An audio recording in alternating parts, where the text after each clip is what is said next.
Hey guys, tonight we're heading somewhere warm, dusty, and just a little bit smoky. A medieval bakery where the air smells of flour, sweat, and ambition. You can almost feel the wooden paddle in your hands as you stand before the oven's open mouth, its orange glow flickering across your tired face. Outside, a rooster crows, not for you, but for the bakers who have already been awake for hours. This isn't the age of alarms or coffee. It's the age when bread quite literally keeps the world turning. You probably wouldn't survive a morning here. The heat alone would send you running for the nearest iced latte. But back then, no one had that luxury. Bakers were the quiet backbone of the medieval town, rising before the sun to knead the dough that would become breakfast, wages, and sometimes survival itself. So, before you get comfortable, take a moment to like the video and subscribe, but only if you genuinely enjoy what I do here. And hey, let me know in the comments where you're listening from and what time it is where you are right now. Now, dim the lights, maybe turn on a fan for that soft background hum, and let's ease into tonight's journey together. The first thing you notice is the sound. A steady rhythmic thump of fists hitting dough. The bakery sits on a narrow street lined with half-timbered houses that lean toward each other like old friends gossiping. Inside, the air hums with heat. The oven, built of thick clay and brick, devours firewood all night so it can roar to life by dawn. Flour hangs in the air like snow, coating everything, the bench, your apron, even the lashes around your eyes. You work beside two other bakers, men who've been doing this since their teens. There's not much conversation, just grunts and small sighs. The dough has to be mixed by hand, and by hand, we mean forearm deep in sticky elastic resistance that makes your muscles ache. There are no measuring cups or digital scales, just instinct. A handful of salt, a bucket of water, a sack of flour that might be wheat today or barley tomorrow, depending on what the miller sent. Bread here isn't just breakfast. It's the foundation of daily life. In medieval Europe, especially by the 13th century, people got up to 70% of their calories from bread. Poorer folks ate coarse loaves with bits of bran, grit, or even ground peas mixed in. The wealthy, of course, preferred fine white loaves, soft, clean, and utterly impractical for anyone doing real labor. And you, standing here, aren't just a baker. You're a kind of chemist, though you'd never call yourself that. You mix water and flour, let invisible yeast from the air find its way into the dough, and watch as the mixture slowly, mysteriously comes to life. Historians still argue whether medieval bakers really understood fermentation or simply trusted their senses.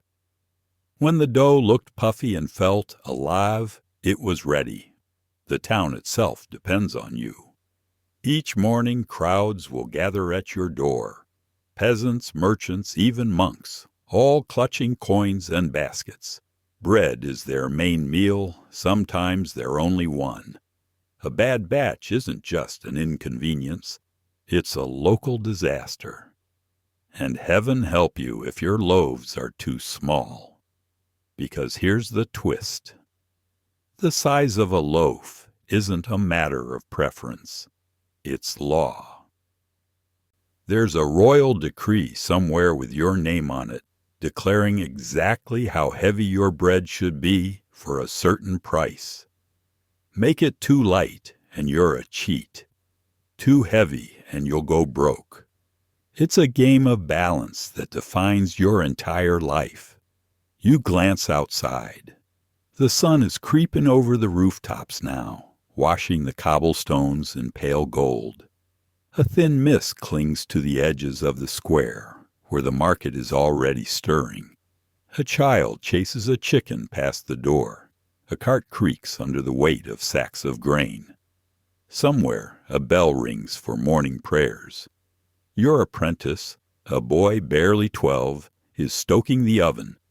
Sparks rise like fireflies into the smoke hole above. You hand him a paddle and nod toward the first batch. Rough rounds of dough, cross-marked and dusted with flour. Each one looks identical, but you know better. Some will puff perfectly. Others will sag or burst, depending on how evenly the fire burns. It's strange, but in a world full of danger and chaos, plague, war, superstition, the bread feels like one thing you can control. Except you can't. The humidity changes daily, the flour shifts in quality, and sometimes the yeast just decides to take a day off. You've learned not to curse it. Just sigh, knead again, and hope the next batch behaves. The smell, though, never disappoints. It's deep and earthy, with notes of smoke and something faintly sweet. The scent that will draw townsfolk from streets away. Bread smells like home, even in a world that doesn't have the word comfort food yet. There's a quiet pride in your work. You don't wear armor, but your burns and calluses tell their own story. The perfect loaf. Crisp crust, soft crumb, right weight, isn't just about following rules. It's about proving that you can bring order out of chaos, that you can feed an entire neighborhood with nothing but hands, heat, and hope. And as the first loaves slide out of the oven, golden and steaming, the sun finally clears the rooftops. Your body aches, your clothes stick to your skin, but you can't help smiling. Another morning survived, another batch done. Soon, though, you'll have to face the market inspector, the man with the scale, the sharp eye, and no sense of humor. But that's tomorrow's problem. For now, you let the smell of warm bread fill the room, a promise that life, for at least one more day, will rise again. You step outside for a breath of air, though air might be generous. The scent of baking bread mixes with the wet musk of the cobbled street, a hint of horse manure, and the distant tang of the tannery down by the river. Still, for a few moments, it feels good to stretch your back and watch the morning unfold. The town is waking up, and you can sense its hunger in the air. Children tug at their mothers' sleeves, pointing toward your bakery door. Merchants, still rubbing sleep from their eyes, haggle half-heartedly with fishmongers. And somewhere, the church bells toll, not just for morning mass, but as a reminder of order, of routine, of rules that hold this fragile world together. You look down at the loaves cooling on the wooden racks by the window. Each one still steaming is more than food. It's currency. Bread here doesn't just fill bellies. It fills ledgers, pays debts, and sometimes settles scores. In many medieval towns, people used loaves instead of coins for small exchanges. A worker might be paid in bread. A servant might receive it as part of their wages. There were even towns where the local tax collector accepted a certain number of loaves per month instead of silver. You can't help but smile at the absurdity. Imagine paying your rent today with baguettes. But back then, it made sense. Bread was steady, valuable, and essential. As long as your oven worked and the grain arrived from the mill, you were a small but powerful piece of the town's economy. Of course, that also meant pressure. You could never bake enough. People depended on you, and not just for breakfast. Bread was the meal. It accompanied soups, stretched stews, and for the poor, often was the stew, chunks of stale bread soaked in whatever broth could be found. Historians still argue whether medieval bread was truly nutritious or just edible filler. Some say the coarser loaves, full of bran and husk, actually gave peasants more fiber and minerals than the polished white bread of the rich. Others argue it was just a polite way of saying, "It won't kill you, but don't expect joy." You pass a loaf to a familiar face, a cobbler, his hands dusted with leather scraps.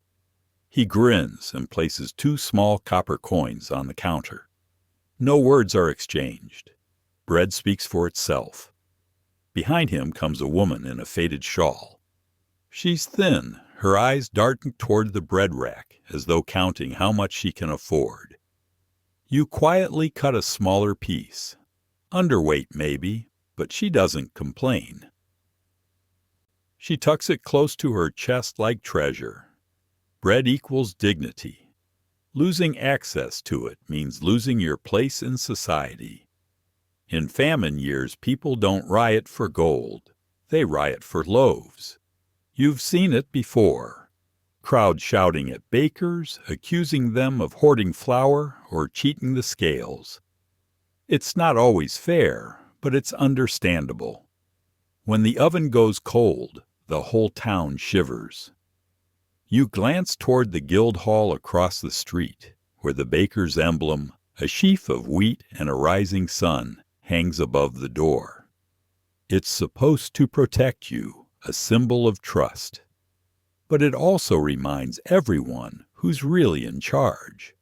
Not the bakers themselves, but the authorities who fix prices, measure flour, and inspect your loaves with the precision of a miser counting coins. Somewhere in the distance, a bell rings again, this one sharper, less forgiving. It's the market bell, signaling the start of trade. Time to bring out the day's bread.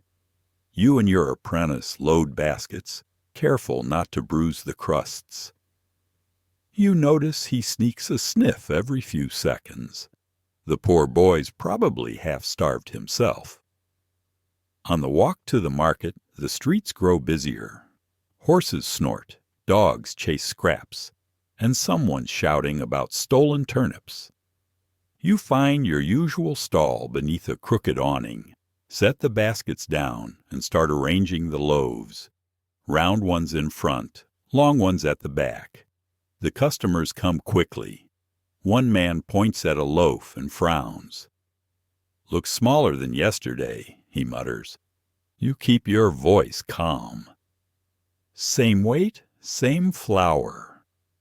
He squints, not convinced. People always think they're being cheated. You could bake a loaf twice the size, and they'd still poke it suspiciously. You know why. Bread is money, and no one trusts money.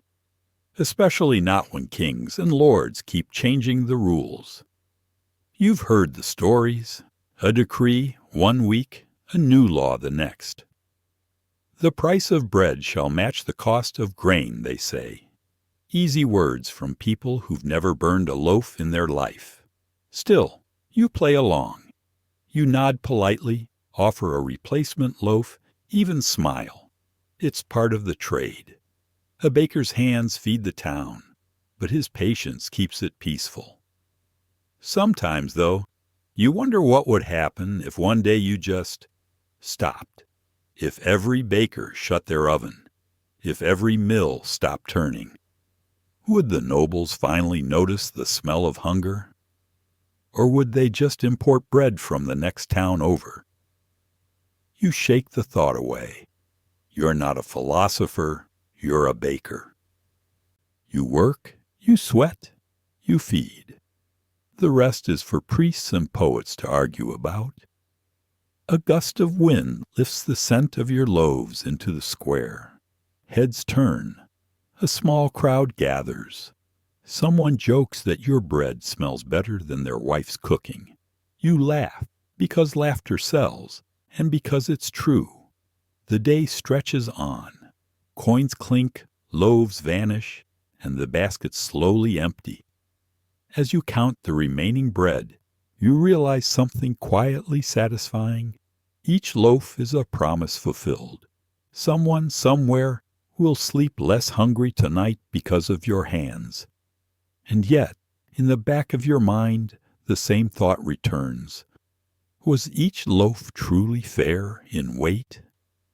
Because tomorrow, the inspector will come. And if even one is light, your reputation could crumble faster than stale crust. But for now, the square glows golden in the late morning sun. Pigeons coo from the rooftops. Children chase one another between stalls. And you lean against your cart, brush the flour from your arms, and breathe in the scent of bread. Your own quiet kind of wealth. The next morning arrives with the familiar crackle of firewood and the low hum of the oven warming to life. You can hear it breathing before you even open your eyes, a slow, steady hiss like a creature waking from sleep. The town outside still slumbers, but in your small bakery, the day has already begun its endless rhythm. You rub your eyes and step into the warm glow, the air already thick with flour dust. Your apprentice has arrived early, trying to impress you by lighting the oven before dawn. He's sweating and proud, though he's accidentally scorched a few scraps of yesterday's bread. You pretend not to notice. Today isn't just another day of baking. Today, the town crier will read the newest revision of the Assize of Bread and Ale, the royal law that decides the fate of every baker in the kingdom. You know what's coming. Another adjustment to the price, another rule you'll have to memorize, another reminder that your craft is not entirely your own. You step outside, the cool morning air wrapping around your flour-dusted clothes. The sound of the crier's bell echoes down the narrow streets, followed by his voice, nasal and sharp as a goose. By order of His Majesty's Council, the weight of a farthen loaf shall henceforth be. You tune out the numbers. They always change, depending on the price of wheat. The idea is noble, at least on parchment, to make sure people get fair bread, no matter what the market does. But in practice, it's chaos. Flour fluctuates daily. Ovens burn hotter or colder, depending on the wood. And sometimes the scales themselves can't be trusted. Still, you can't argue. The assize is law. It dates all the way back to 1266 in England, when Henry III's officials decided bakers needed regulation. If grain got expensive, loaves had to shrink. If grain got cheaper, loaves had to grow. The price stayed the same, but the size shifted like a living thing. You could almost say the bread itself breathed with the economy. You glance at your own loaves, cooling on the table, a dozen sturdy rounds with golden crusts. Each one will have to be weighed before it's sold. Not by you, of course. By the aliconers and bread weighers, the local inspectors whose entire purpose is to catch bakers who cheat by a few ounces. The irony doesn't escape you. Kings, knights, and lords might decide wars and borders. But the thing they legislate most fiercely is bread. Inside, your apprentice looks anxious. "Master," he says quietly, "what happens if the loaf is too light again?" You sigh. "If we're lucky, a fine. If we're not, the pillory." He swallows hard. Everyone knows the stories. The bread pillory, a wooden frame in the marketplace where dishonest bakers are locked in for all to see. Some are forced to hang their underweight loaves around their necks, a public warning that honesty weighs more than flour. You remember one poor soul in the next town over, a baker who thought he could stretch his grain with ground beans. The inspector caught him, and the townspeople pelted him with stale crusts for an entire afternoon, a humiliation that stuck longer than any fine. Historians still argue whether such punishments were truly common or just local legends passed down to scare apprentices like yours. Either way, the fear keeps everyone honest, or at least careful. You start to measure your loaves with your brass scale, a simple balance that's seen better days. Each side creaks as you add weights, the way a tired man might groan when rising from a chair. The first loaf passes. The second, not so much. It's 2 ounces light. You curse under your breath and tear off a piece from another loaf to even it out. Not elegant, but it'll do. There's something absurdly tender about this ritual. You're not just a baker. You're a mathematician of crumbs, a negotiator between law and hunger. You can feel the weight of responsibility in every loaf. Outside, the crier continues reading the new law to a few disinterested townsfolk. His voice drones on about fair measures, royal justice, and the dignity of trade. You know that behind his words lies something deeper. Fear. Fear of famine, of riots, of what happens when the price of bread tips too far for too long. You've seen it before. A bad harvest, a greedy lord, and suddenly your bakery becomes a battlefield. People pound on the door, demanding loaves you can't afford to give. You remember one winter years ago when the flour ran out entirely. You tried making bread with mashed beans and crushed acorns. The smell was fine. The taste, less so. Still, you learned something that year. Bread, even bad bread, is hope. A loaf in the hand is a promise that tomorrow might not be worse. Your apprentice interrupts your thoughts. "Master," he says, "how do you know when it's the right weight?" You look at him, smile faintly, and tap your temple.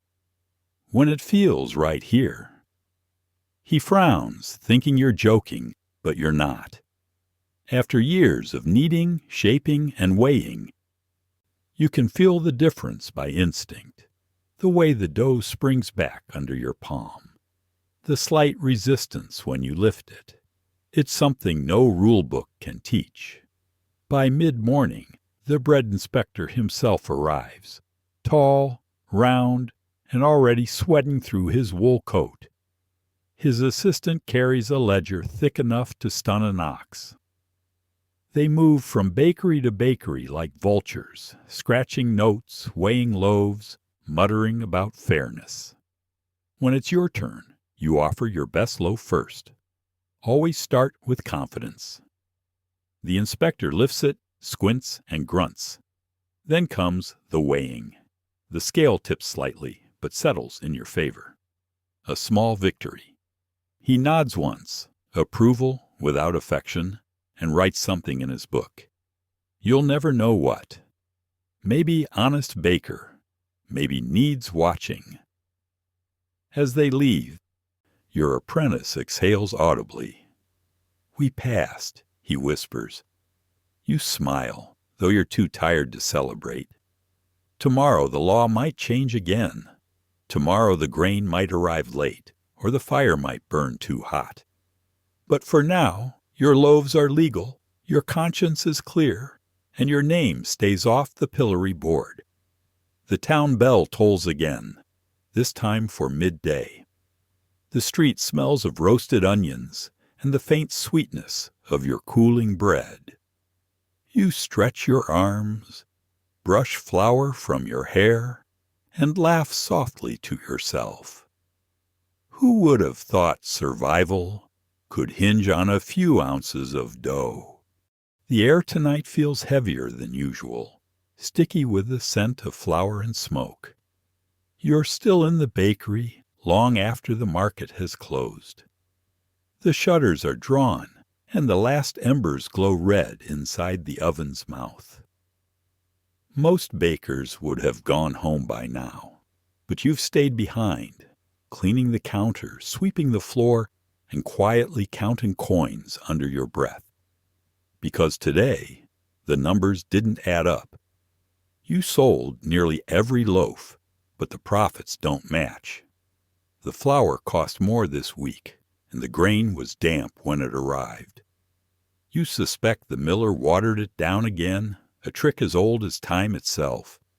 It makes the flour weigh more, but it also makes the dough weak, a sluggish, sticky mess that refuses to rise. You told him off last month, but he just grinned and said, "Water's free, my friend." It's not just water. You've heard of millers mixing chalk, sawdust, even powdered bones into the flour to stretch their yield. Flour fraud is a quiet plague in the Middle Ages. Everyone knows it happens, but no one wants to prove it. Because if you accuse a miller and you're wrong, you'll pay in more than coin. You sit by the table, rubbing your sore wrists. The apprentice has gone home, leaving you alone with your thoughts, and with the faint, unsettling creak of the building settling for the night. The candle flickers, throwing shadows across the walls. You pick up a handful of flour and let it run through your fingers. It looks pure, soft, innocent, but you know better. Flour can lie. There's a knock on the door. 2 quick taps, then silence. You sigh, already knowing who it is. The night watchman leans in, lantern swinging. "Evenin', baker," he says. "Heard you got some fresh loaves left over. My wife's expecting. Thought maybe—" You hand him one without a word. It's hard to be angry at a man who guards the streets for pennies. He nods, grateful, and slips away into the dark. You listen to his boots fade down the lane. You glance back at the oven, still faintly glowing, and remember a time when baking felt simpler, when the only enemy was a stubborn batch of dough. But now everything feels like a gamble. The price of grain, the mood of the inspectors, the honesty of millers, all of it affects whether your loaves will rise or your reputation will sink.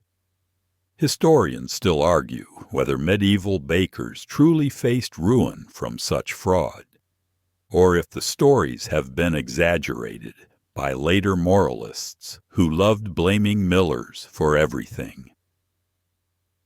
But when you've seen a sack of flour that smells faintly of river water, you don't need a historian to tell you it's real. You push the thought aside and stand a stretch. The floor is warm beneath your feet, heated from the oven below. It's comforting in a way. The kind of warmth you don't have to think about. The kind that reminds you life still hums on quietly, even when the world outside feels uncertain. But not everyone in town sleeps easy tonight. The gossip spreads fast. Another baker, down by the river quarter, was caught selling loaves that weighed light. The inspector found sand in the dough. Real sand. You can't decide if that's bold or foolish. Either way, he's finished. You wonder what drove him to it. Maybe desperation, maybe pride. Sometimes the difference between fraud and survival is just who's telling the story. The thought stirs an uncomfortable memory. The year the harvest failed. The grain wagons never came, and people started grinding tree bark into flour. You remember the smell. Bitter, dry, wrong. You tried to bake with it once just to see. The dough came out gray and heavy as stone. Even rats wouldn't touch it. And yet, somehow, people lived through it. They ate roots, wild herbs, anything that could fill the emptiness. You can't help but admire that stubbornness. The same stubbornness that keeps you kneading dough day after day, no matter how much it fights back. A mouse scurries along the far wall, drawn by crumbs. You let it be. It's earned its share, same as you. You move back to the table and examine tomorrow's flour. You sift it through your hands, searching for grit. A few coarse flecks catch the candlelight. Could be sand. Could be husk. You decide not to know. Ignorance tonight feels merciful. You think of the guild, the baker's brotherhood that supposedly protects honest tradesmen like you. They talk big about purity and fairness, about keeping standards high. But behind closed doors, even guild members whisper about mixing fillers, about adjusting weights, about cutting corners, just a little. Everyone's afraid of falling short, and no one wants to be the next name on the pillory. You take a sip of ale, lukewarm and slightly sour, and lean against the doorframe. Outside, the moon hangs low over the rooftops, silvering the tiles. Somewhere down the lane, a baby cries. A dog answers. The town feels smaller at night, quieter, gentler, almost human again. You can almost convince yourself that all of this, the rules, the inspectors, the flour cheats, is just background noise. That what really matters is still simple. Mixing, shaping, baking. The rhythm of hands and fire. Still, a whisper of worry lingers. Tomorrow, you'll have to sell again. And if your flour is weak, your dough will sag. You'll be accused of dishonesty, even if the lie began at the mill. You laugh softly to yourself. Flour lies, but ovens don't. It's an old baker's saying, the kind passed down over mugs of ale when the fire burns low. The oven always tells the truth. It exposes weakness. It rewards patience.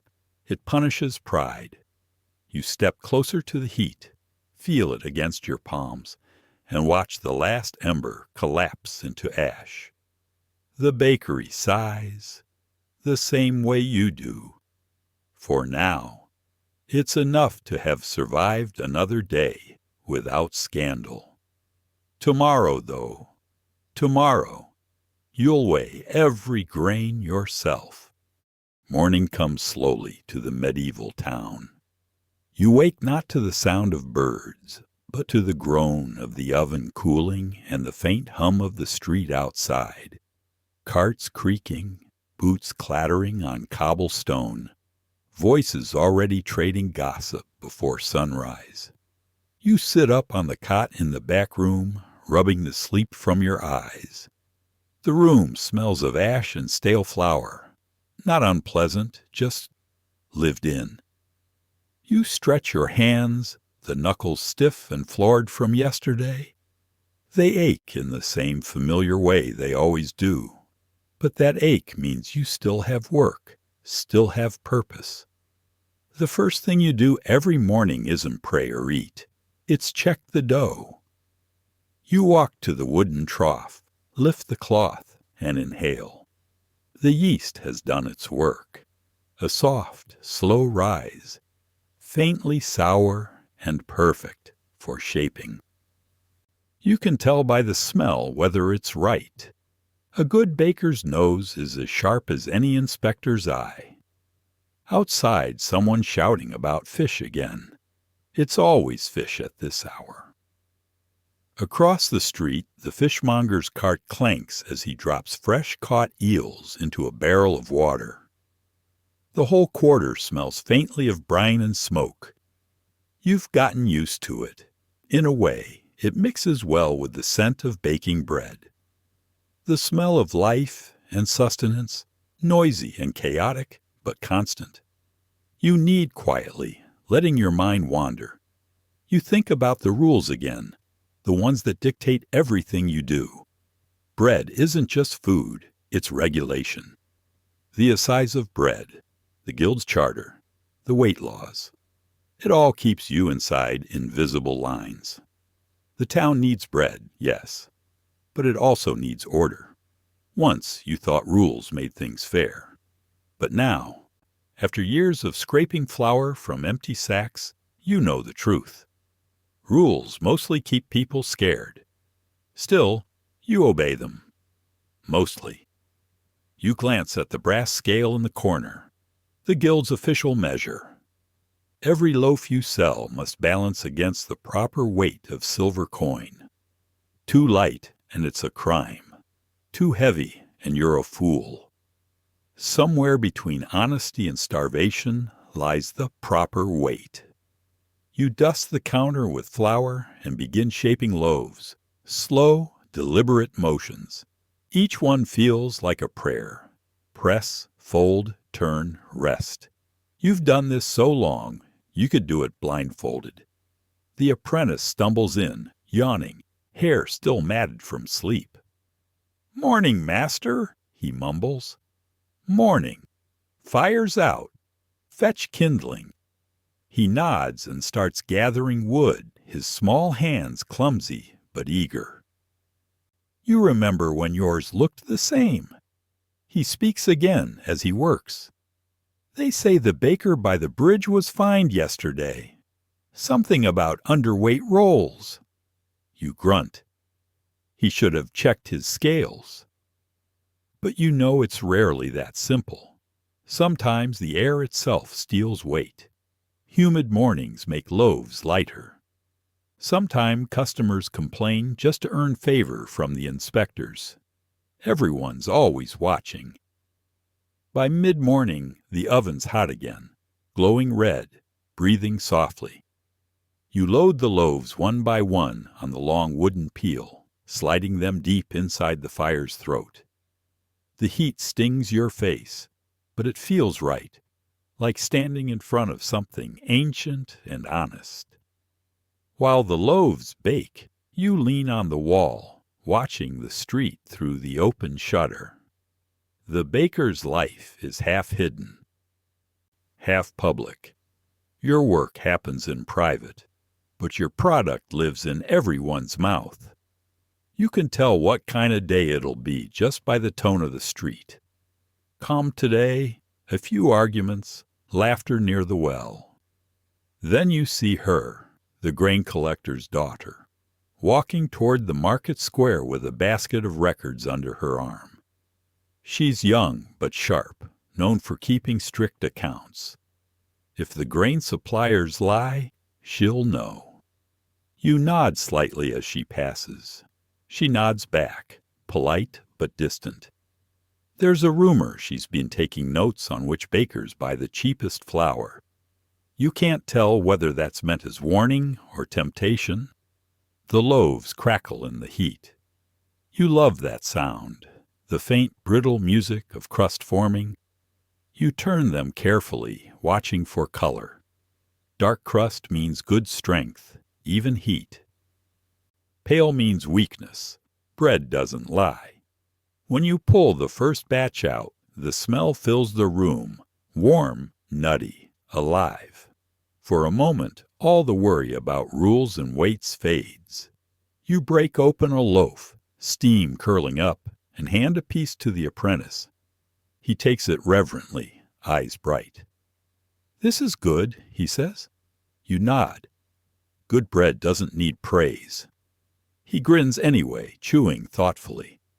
You can almost remember being that young, when bread still felt like magic instead of arithmetic. By noon, the bakery's busy again. Customers come in waves. The butcher's wife, 2 monks from the abbey, a soldier with a broken shoe, even the mayor's steward.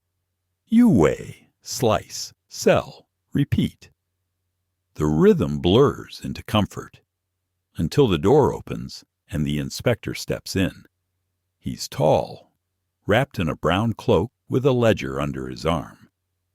You recognize him immediately. His presence is enough to quiet the room. Even the apprentice stops breathing. He doesn't smile. Inspectors never do. "Morning, baker," he says flatly. "Routine check." You nod and gesture to the loaves. "Fresh from the oven." He takes one, feels it, weighs it in his hand. "Smells honest," he mutters. Then he places it on his portable scale. The needle wavers, then settles, just above regulation. Safe. Still, he scribbles in his ledger. "Good," he says. "Keep it that way. The town's had too many cheats lately. You keep your tone even. I bake what I'm given." He looks up, eyes narrow. "Then pray you're given honesty." And with that, he's gone. You exhale slowly. The apprentice lets out a nervous laugh. You don't join him. Instead, you return to your bench and knead again, letting the motion drive out the unease. Because that's the secret truth every baker learns. You don't bake just to feed people. You bake to prove you're still part of the fragile trust that holds the town together. A trust measured in loaves, scales, and crumbs. As the sun climbs higher, you can almost believe it's enough. The afternoon drifts in quietly, like warm air through an open window. The morning rush is done. Every loaf sold, every crumb swept, every coin tucked into the small chest behind the counter. You stretch your back, bones clicking, and listen to the streets soften. Even the fishmonger has stopped shouting.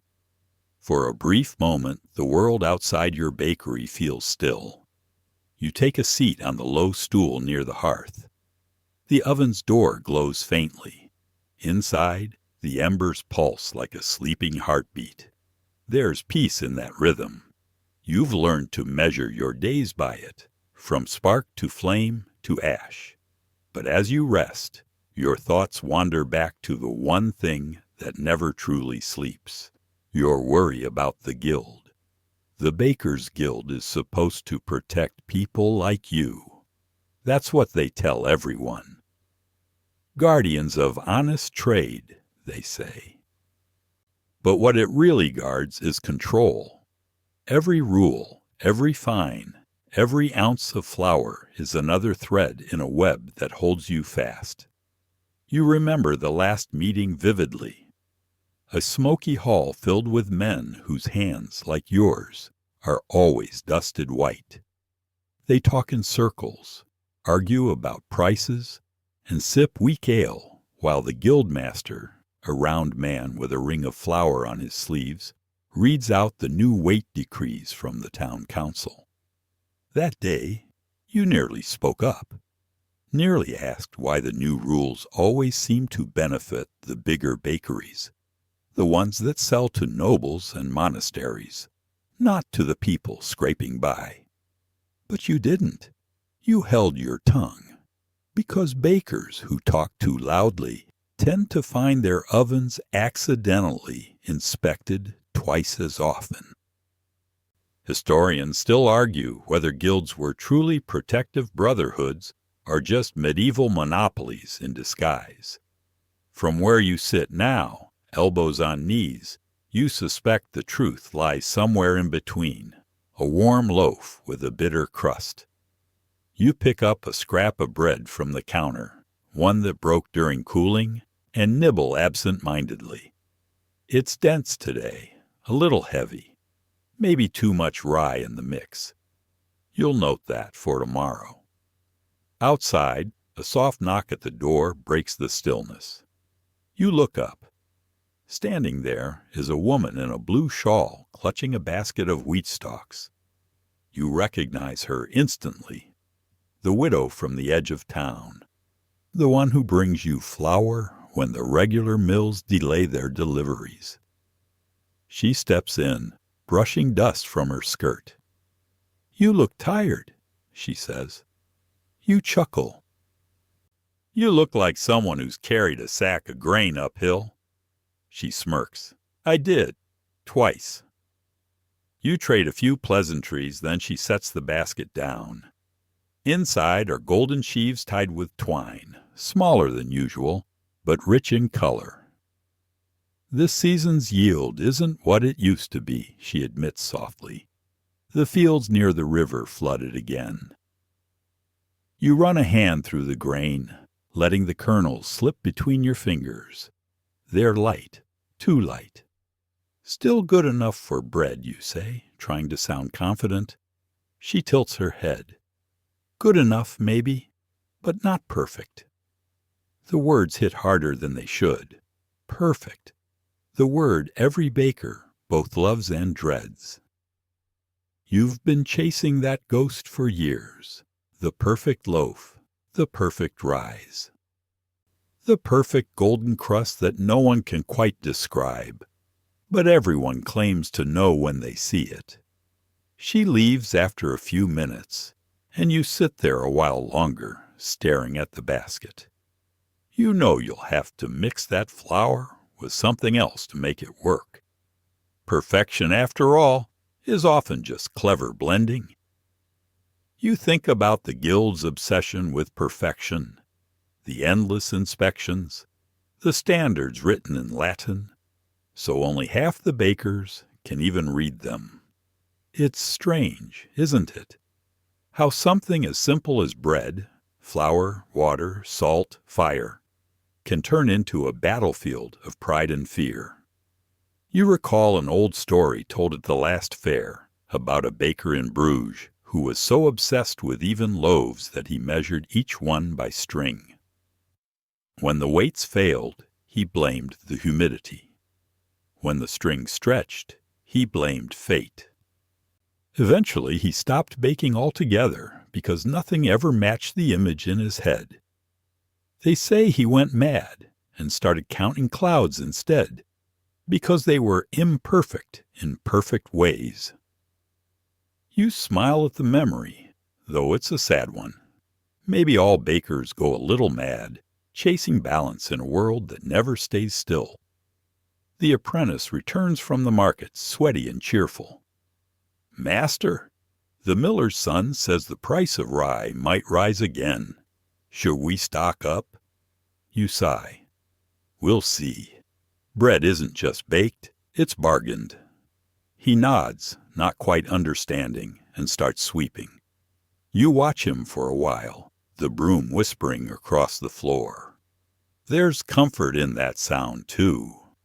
The soft repetition, the simplicity of motion. Evening begins to fall. You light the small oil lamp near the counter, its flame trembling like a nervous heartbeat. The street outside grows quieter. Children's laughter fades, replaced by the distant hum of church bells calling for vespers. You lean against the door frame, gazing at the fading light on the cobbles. The air smells of smoke and stew, a reminder that other people's dinners depend on your morning labor. It's humbling, in a strange way, to know that something as small as your loaf might be the warmest part of someone's day. And yet, as the lamp flickers, that word echoes again in your mind. Perfect. What if tomorrow's batch isn't perfect? What if the inspector returns? What if one loaf, just one, is too light? You shake your head, pushing the thought away. Perfection is a trap, you remind yourself. It's the same trap that drove the Bruges baker mad. Bread isn't meant to be flawless. It's meant to be alive. You close the shutters, bank the fire, and lie down once more on your cot. The smell of baked crust lingers in your hair, your clothes, even your dreams. In the half-darkness, you think of the guild's hall again, the way the flames there never seem to warm the room, the way the guildmaster's smile never reaches his eyes. You wonder if even he, with all his wealth and fine scales, ever sleeps soundly. Probably not. Because every baker, rich or poor, wakes with the same fear, that tomorrow's bread might fall flat. When dawn rolls in again, it carries a chill, the kind that seeps through stone walls and lingers in your bones, no matter how close you stand to the oven. You pull your cloak tighter and shuffle toward the counter. where yesterday's scales still sit like a pair of silent judges. Outside, the town stirs slower today, frost whitening the edges of every rooftop, the water troughs thinly iced over. You can hear the muffled clang of a faraway bell, the morning call for prayers, echoing between narrow streets. You move to the flour sacks, tugging one open. The widow's new grain looks different in daylight, paler, almost hesitant. You measure it carefully, mixing it with last week's stock. The air fills with that familiar dusty sweetness, the scent of promise and routine. But as you stir, you notice something odd. The dough doesn't feel right, too sticky, too stubborn. You add a handful of flour, then another. Still, it clings to your fingers like damp clay. You sigh, muttering to yourself. Some mornings, the bread just refuses to listen. That earns a sleepy chuckle from the apprentice. Maybe it's the cold, he says, rubbing his eyes. Maybe it's you counter, half smiling. He grins and gets to work stoking the fire. While he does, you catch your reflection in the iron peel, leaning against the wall. The flickering light makes your face look older than you remember. Deeper lines, flour tracing the edges like snow on a roof. You wonder briefly how many winters a baker gets before the heat of the oven feels heavier than the hunger of the town. You knead, pushing the dough harder than usual, until your shoulders burn. Then you leave it to rise and step outside to breathe. The morning air bites, but it's clean, crisp, and quiet. You glance down the lane where the Guildhall looms, its heavy door half open. Inside, you can hear voices, sharp, formal, and familiar. The kind of voices that mean business, not bread. You shouldn't care. You really shouldn't. But curiosity, like yeast, has a way of rising when left alone. You edge closer, pretending to adjust your flour sack. Through the gap in the door, you see 3 men seated around a table, the guildmaster, an alderman, and that same inspector from before. They speak in low tones, but you catch fragments. Weights, shortage, example. Your stomach tightens. You don't wait to hear more. You turn back to your shop, the sound of your own heartbeat louder than the morning bells. Maybe it's nothing. Maybe it's everything. Historians still argue whether guild crackdowns were about fairness or fear, whether the punishments protected consumers or merely kept bakers obedient. Standing here, you think it's both. A show of control disguised as justice. You close the bakery door behind you, letting the familiar scent of dough calm your nerves. The apprentice looks up. Everything all right? You nod. Everything's fine, just colder than usual. The oven's ready, heat shimmering from its mouth.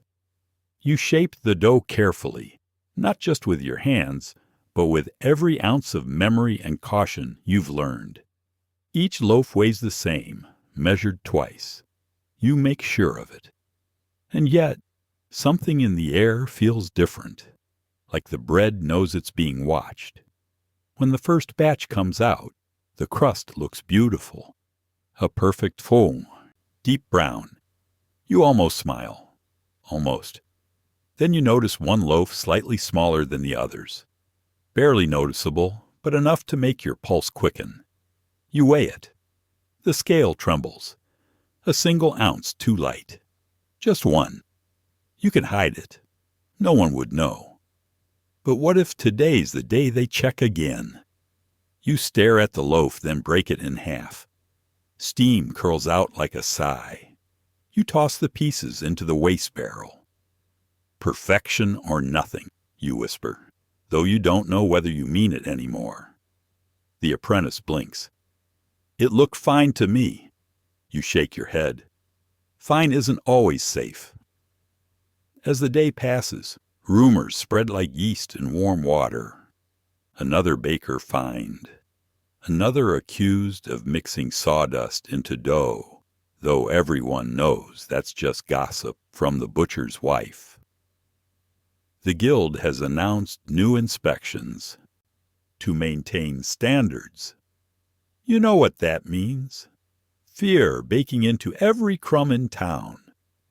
That evening you visit the tavern near the square, not for drink, but for talk. The fire there always burns bright, and the benches are full of tradesmen swapping complaints. You take a seat beside the cooper, who nods.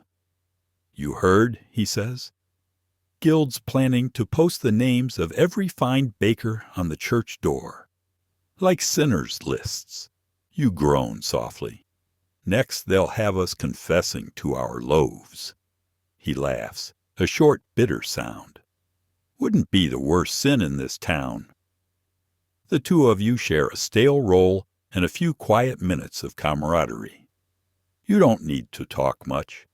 Everyone here understands the same struggle.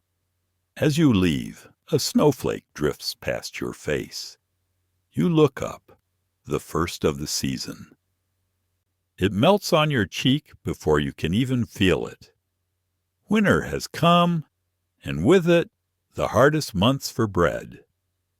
Back at the bakery, the apprentice has fallen asleep by the fire, flour on his cheek like war paint. You drape a cloth over him and sit at the counter, alone again with your thoughts. You think of that perfect loaf you threw away, 1 ounce too light.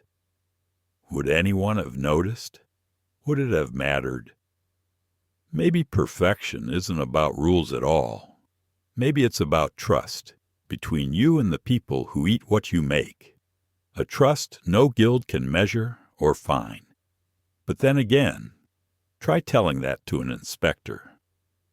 The fire pops softly, and for a brief, drowsy moment, you imagine the town asleep. Every home warmed by the bread you baked, every dream faintly scented with yeast and ash. Maybe that's enough perfection for one night. Morning sneaks in under the shutters again, thin and silver. You wake before the first bell, like always, body already tuned to the rhythm of the oven. The apprentice still snores softly in the corner, a luxury you no longer have. You sit up, rubbing your wrists, and listen to the faint crackle of embers still alive from last night. The smell of cooling ash mingles with something faintly sweet, honey maybe, from the loaves you brushed before dawn. It's a comforting scent, the kind that makes the world feel momentarily kind. Then a knock. It's not the soft kind. Not a customer or the widow with grain. This one is sharp, official. Your pulse quickens as you open the door. Standing there are 2 men in heavy cloaks. One you recognize instantly. The inspector again, flanked this time by a young clerk holding a wax tablet. The inspector doesn't waste words. By order of the Bakers' Guild and Town Council, all ovens will be measured today for fair heat and capacity. You blink. Measured? He nods curtly. We've had inconsistencies reported.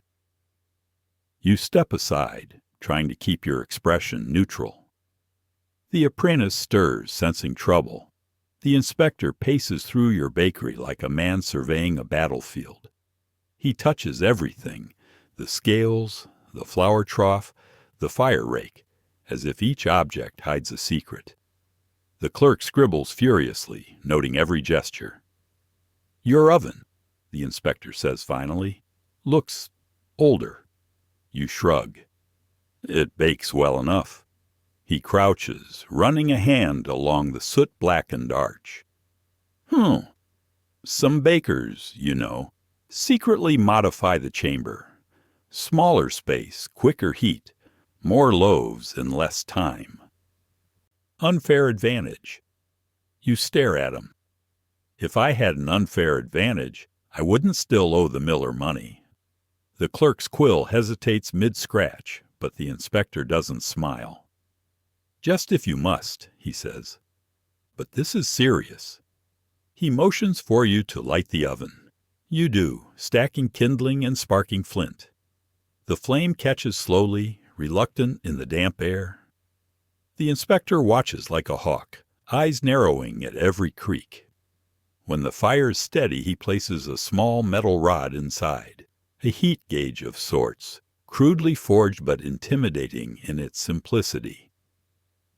We'll return in an hour, he says. If the reading's wrong, you'll know. He leaves without another word, boots clattering on the cobbles. The clerk trails after him, looking half-frozen. You stand there, watching the flame dance. An hour, you think. 1 hour to wait and wonder if the oven that's fed this town for 20 years will now be judged unfit. The apprentice breaks the silence first. Master, what happens if— Don't, you interrupt gently. It'll be fine. But you don't believe it. Not entirely. Historians still debate whether medieval trade inspectors were motivated by public duty or by the quiet thrill of power. Some say they were honest. Others, that they pocketed bribes between measures. Whatever the truth, you can feel the imbalance, like scales forever tipping toward someone else's favor. You stoke the fire higher, feeding it more wood than usual. The heat builds, a slow roar filling the small room. Sweat beads on your forehead despite the frost outside. Too hot, the apprentice murmurs. Better too hot than too cold, you reply. The hour stretches thin. You sit, stand, sit again. Every creak of wood sounds like footsteps returning. You start to imagine the inspector's face again, that thin smile that never quite reaches his eyes. You picture him peering into your oven, pronouncing it faulty, closing your shop. Finally, the door opens. He's back, brisk and silent. The clerk follows, already poised with his tablet. The inspector removes the rod, studies it closely, then frowns. You can't breathe. He says nothing for a long moment. Then, acceptable. Just that one word. You almost laugh, but it comes out as a shaky exhale. He marks something in his ledger, nods once, and turns to leave. But at the door, he pauses. You should know, he says over his shoulder. The guild will be setting a public demonstration next month, a contest of loaves. The most consistent baker will be named master of weight and crust. You arch an eyebrow. A contest? We're bakers, not knights. Consider it a chance to prove your honesty, he replies. Then he's gone, leaving the scent of damp wool and authority behind. The apprentice looks thrilled. A contest. Maybe we'll win. You don't share his enthusiasm. The thought of baking for judges, of your livelihood paraded like sport, makes your stomach twist. But you can't show that. We'll see, you say, forcing a small smile. First, we have real bread to make. The rest of the day passes in uneasy quiet. The townsfolk whisper about the contest, how it might bring fame or ruin, depending on who's chosen. The guild calls it a celebration of trust. You call it theater. As you knead the next batch of dough, your hands move automatically, muscle memory guiding them while your mind drifts. What does perfect bread even mean? Is it weight, color, texture, or something softer, the comfort people feel when they smell it baking? You recall a saying your mentor once told you, bread is honest, but people are not. You didn't understand it then. Now it's all too clear. By evening, the fire is low again. You wipe the counter clean, flour ghosting through the air like fog. Outside, snow falls steadily, blanketing the cobbles, silencing even the rowdiest merchants. You look at the oven, the same one that's been measured, judged, and declared acceptable. And somehow, that single word feels smaller than it should. Acceptable isn't perfect. It isn't even praise. It's permission to keep working. Still, it's enough. You bank the fire, close the shutters, and whisper to the empty room, "Tomorrow, we'll bake better." And the oven, as if it understands, lets out one last soft crackle before the night takes it.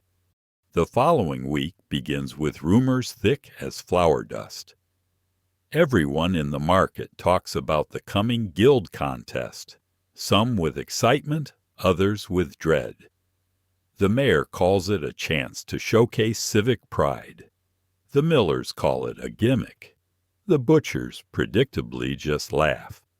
For you, it's an itch that won't go away. Every time you knead dough or adjust the oven's heat, the thought returns. What if I enter? It sounds foolish. You've spent decades feeding the same faces, weary farmers, fishwives, children with crumbs on their cheeks. They already know your bread. They don't need proof. But deep down, you can't ignore the idea that maybe, just maybe, you want to be seen again. Not as the old baker with the crooked wrist, but as someone who once mastered fire and flour. So you begin to prepare, quietly.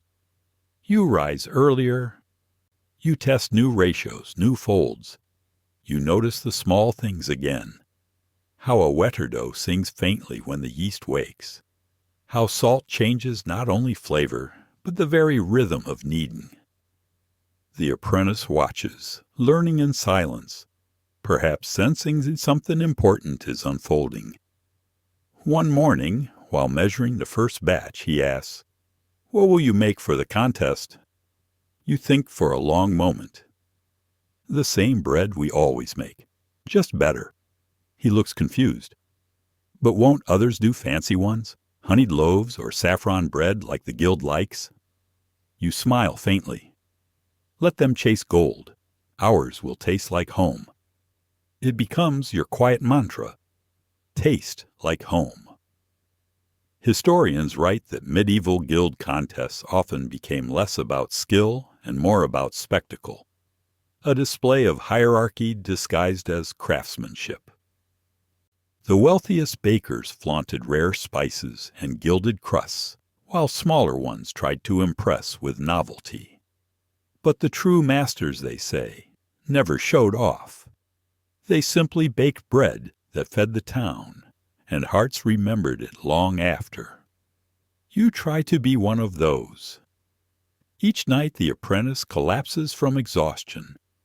You stay up longer, testing cooling times, listening to the crusts sing as they crackle in the dark. You record nothing, but you feel everything. How the dough tightens beneath your hands, how each loaf carries a heartbeat. The contest day creeps closer.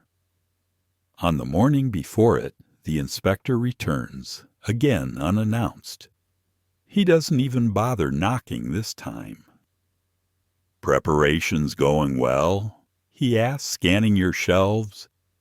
"As well as they can," you answer. He walks closer to the oven, trailing a gloved hand across the edge. "Strange thing, contests. They bring out both pride and fear. Some bakers bribe judges, you know. Others sabotage ovens." You meet his eyes. "And what do you do, Inspector?" He hesitates, then chuckles softly. "I watch." You can't tell if that's a warning or a confession. After he leaves, the bakery feels colder. You glance at the oven, your oldest ally, your fiercest critic, and whisper, "Let's show them." The contest takes place in the square, under the shadow of the cathedral. The air smells of smoke and yeast, and the whole town buzzes like a hive. Bakers line up their loaves on long wooden tables. each one marked with a carved sigil. Yours sits among them, a simple round loaf, dusted lightly with flour, its crust golden and quiet. It looks modest beside the others.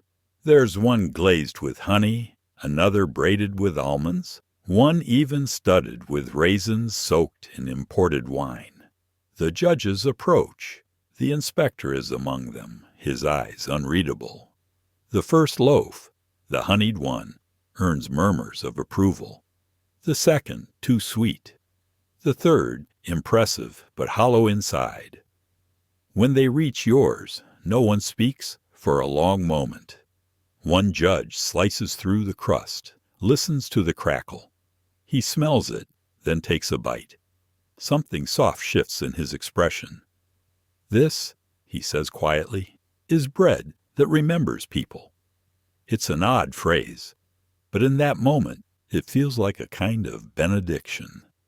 They move on, but you hardly notice. You stand there, surrounded by the murmur of townsfolk, the scent of your own bread mingling with hundreds of others. And for the first time in years, you feel seen. Later, the results are announced. You don't win first place. That honor goes to a wealthy baker from the merchant district. His loaf glittered with egg wash and flakes of gold. The crowd cheers dutifully. But when the inspector calls your name for craft of heart, an honorary title no one expected, something strange happens. The applause feels warmer, realer. The apprentice beams. "Master, you did it!" You shake your head slowly. "No," you say, watching the crowd. "We did." That night, back in the bakery, the fire burns low again.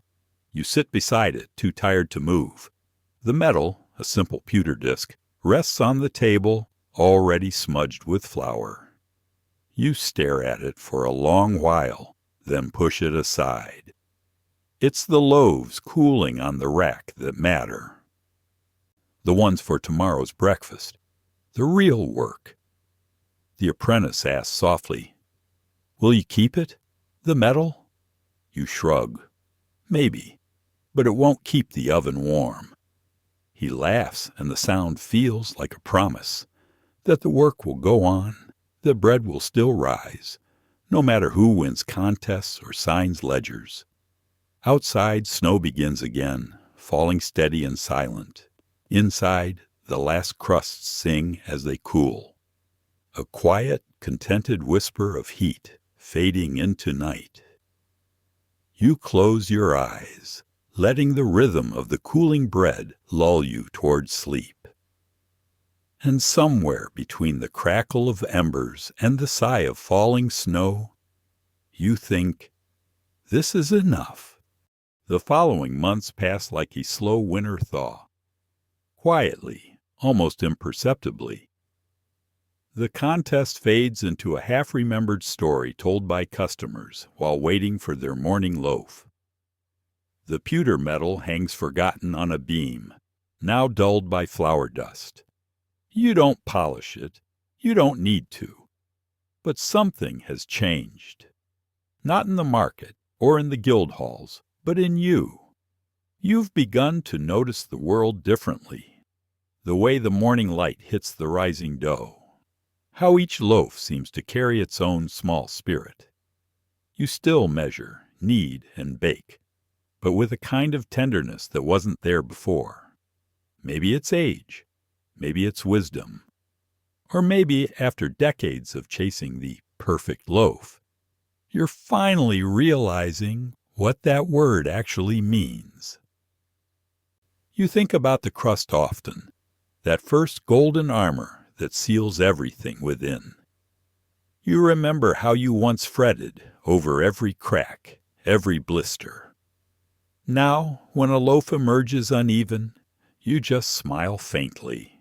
It reminds you that even imperfection can feed a town. Still, the obsession never fully disappears. Perfection, after all, isn't a finish line. It's a horizon that keeps moving just as you approach it. Historians note that medieval bakers shared that same quiet madness.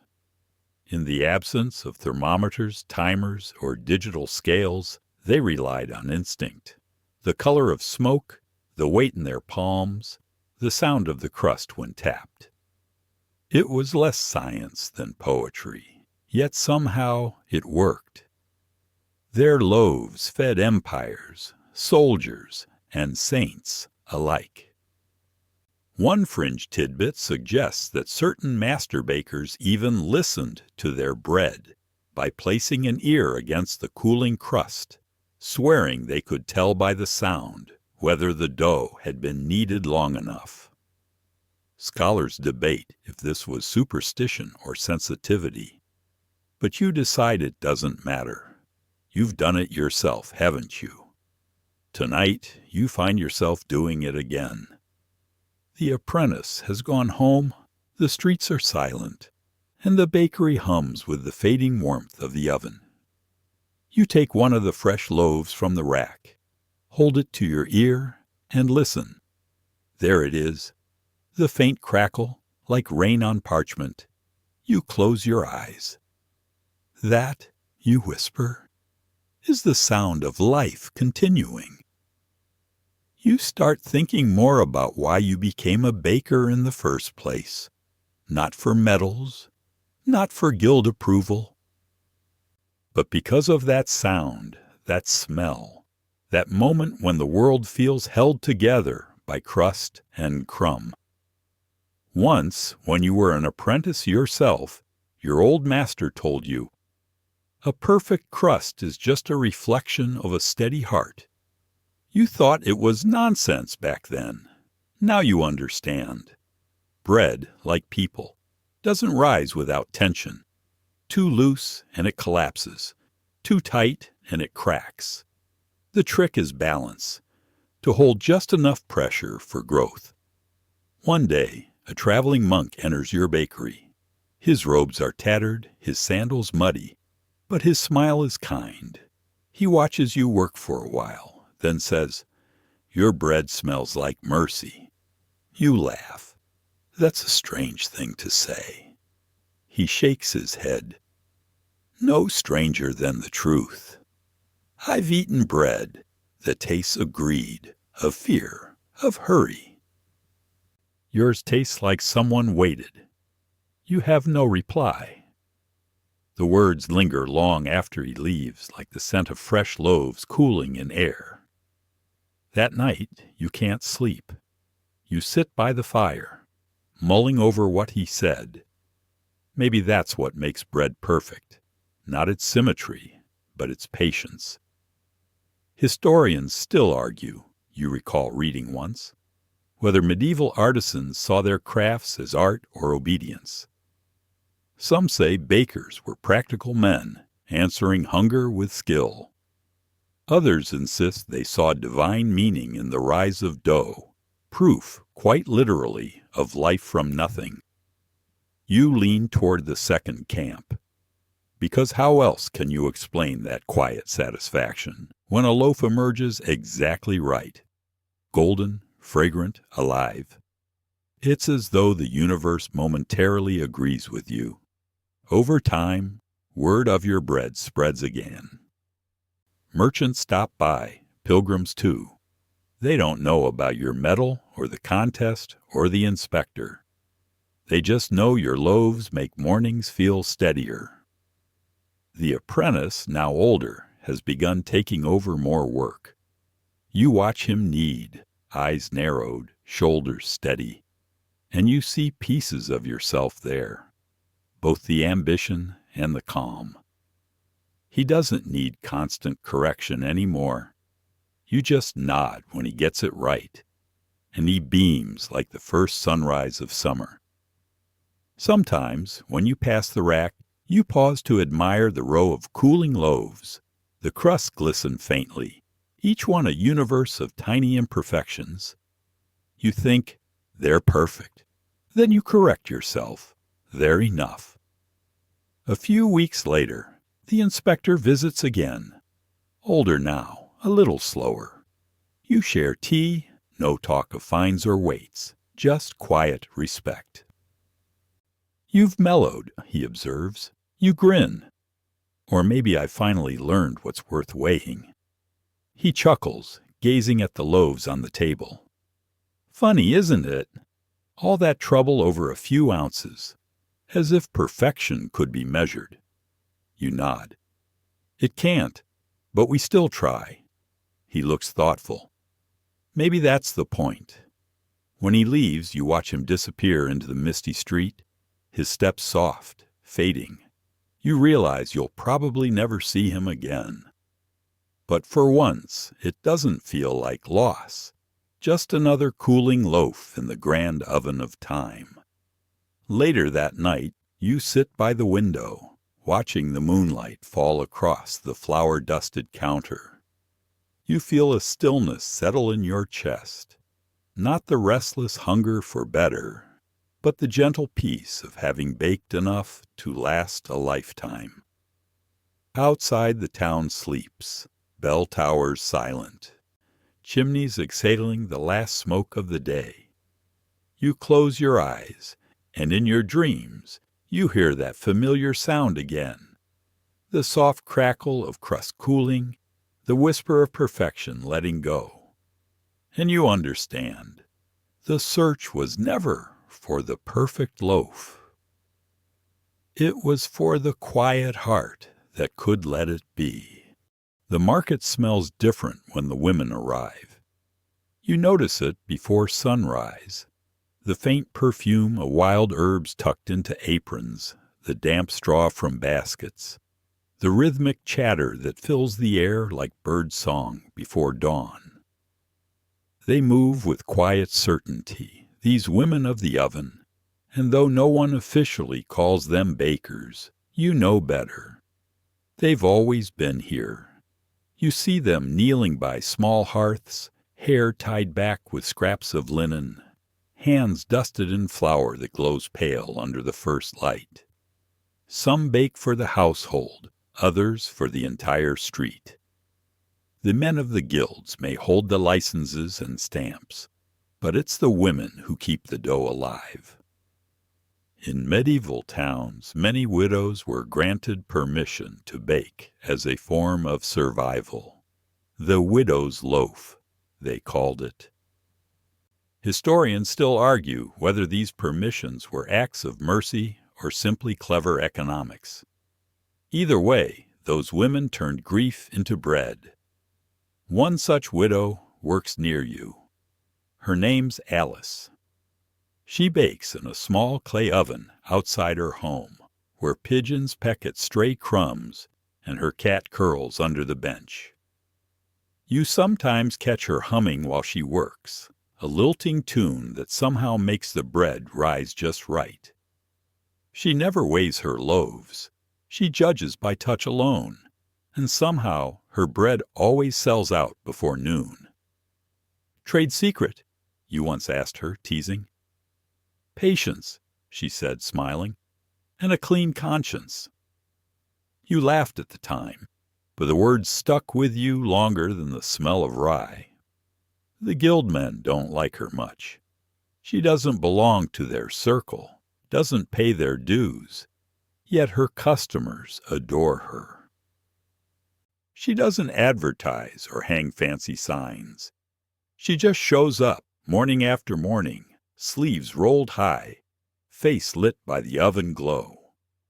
Historians suggest that such women, though rarely recorded in ledgers, made up nearly half the real baking workforce in certain towns. Their names are lost, their ovens unmarked, but their bread fed entire generations. A quirky tidbit survives in an Old English statute. Women bakers, especially those unlicensed, were sometimes accused of selling short-weight loaves by charm or chant. In other words, officials suspected them of witchcraft when their bread turned out better than the men's. You can't help but smile at that. Of course, if a woman could bake well without scales, the only explanation must have been magic. You picture Alice laughing if she'd heard that, wiping her hands on her apron, eyes sparkling with amusement. "If good bread is witchcraft," she'd say, "then I confess." One morning she asks if you'll carry a sack of flour for her. You do, gladly. Her home smells of roasted chestnuts and yeast, warm and honest. On the table sits a row of loaves, each a slightly different shape, none perfect, all beautiful. "You don't use the guild stamp," you remark. "I don't need to," she says. "People know my bread." And they do. Children run to her stall with pennies. Old men trade stories for a crust, and even the town guards sneak bites during their patrols. Her bread doesn't just feed, it connects. You realize, watching her work, that the pursuit of perfection you've obsessed over all your life was only half the story. She's chasing something else entirely: belonging. Later that week, you hear the guild is sending inspectors again, targeting unlicensed bakers. You warn her, but she only shrugs. "They'll find me," she says. "Then I'll bake more bread to pay it." Her defiance feels soft, almost tender. Not rebellion, but resilience. When the inspectors arrive, their boots heavy with authority, she doesn't hide. She stands by her oven, wiping her hands calmly, waiting. They weigh her loaves, frown, scribble something, and leave. No shouting, no scene. That night, you see her selling as usual, the same calm rhythm as ever. You ask how it went. "They said my bread was an ounce too light," she says, chuckling, "but one of them bought 2 anyway." You both laugh until your ribs ache. Historians still argue whether the rise of female bakers marked empowerment or desperation. You recall reading once, "Were they pioneers or survivors of a system stacked against them?" Maybe both, because when you look around, you see that the bread of the town, its daily comfort, mostly comes from their hands. Their stories might not be written in the official guild books, but their fingerprints are everywhere. In the dough, the ovens, the warmth that lingers after every meal. One evening, a storm rolls in. The streets empty. Shutters slam. You see Alice struggling to keep her fire lit, the wind howling through her alley. Without thinking, you grab a spare plank and help her shield the oven. Rain hisses on the coals, steam rises, and for a moment you're both laughing, soaked through, trying to protect something fragile and glowing. When it's done, when the fire finally steadies, she presses a warm loaf into your hands. "For your trouble," she says. You tear off a piece. It's still soft, the crust thin but crisp, and you can't help but close your eyes at the taste. Smoky, sweet, real. "You know," you murmur, "it's perfect." She laughs softly. "No, just enough." You recognize your own words mirrored back at you, and it warms you more than the bread itself. As the storm fades, you walk home under dripping eaves, carrying the loaf like a small treasure. The air smells of rain and yeast, 2 things that always promise renewal. You think of all the nameless women who kept towns like this alive, feeding soldiers, priests, children, strangers, all while being told their work didn't count. You decide that if perfection exists anywhere, it's there, in quiet hands that give more than they keep. Tomorrow, you'll bake again. You'll stamp your loaves, weigh them carefully, meet the guild's expectations.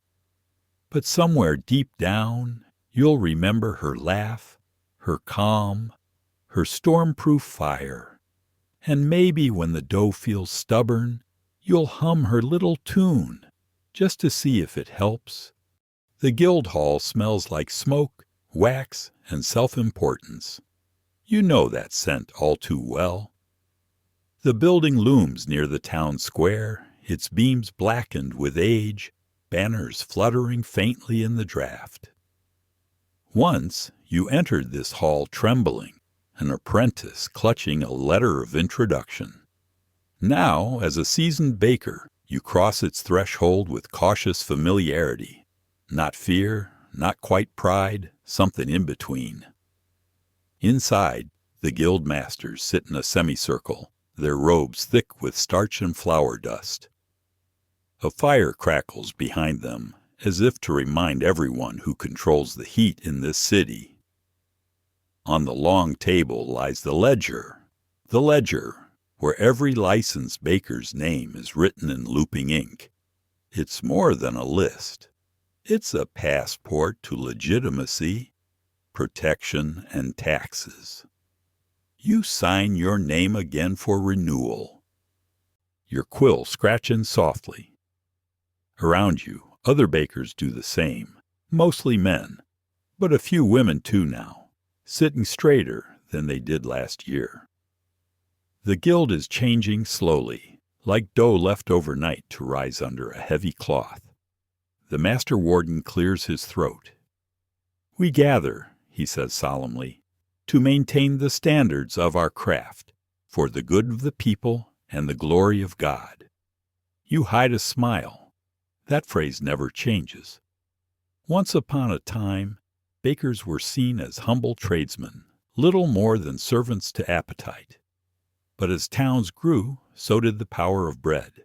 A bad harvest, a bad batch, or a rumor of cheating could spark riots. Guilds formed to bring order, or control, depending on who you ask.